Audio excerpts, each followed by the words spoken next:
I'm going to repair a broken front deck lifting arm.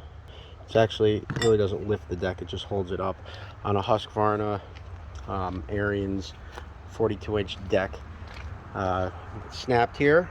Got a replacement off of Amazon, and you can see here the front of the deck is basically touching the ground, and it snapped off down underneath here.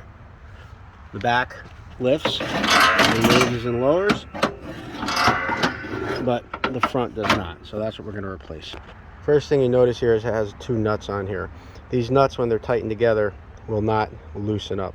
So we're going to get a wrench and you're going to tighten them together, and that'll keep it stabilized.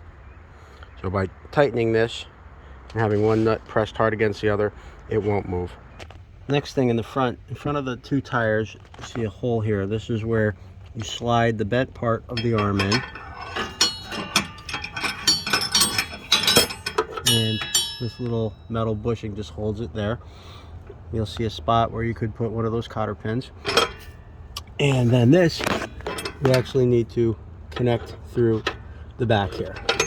So you can do this with one hand if you want. It's pretty simple.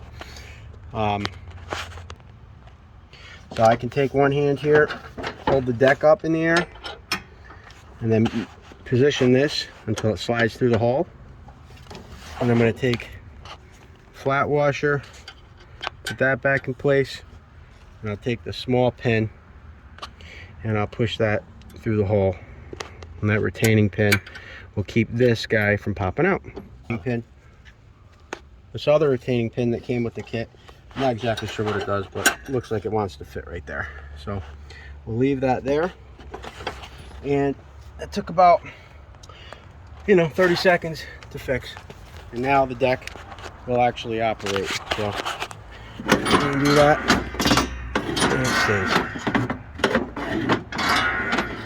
Pretty good. That's it. Hope you enjoyed the video. Hopefully it helped somebody like it helped me.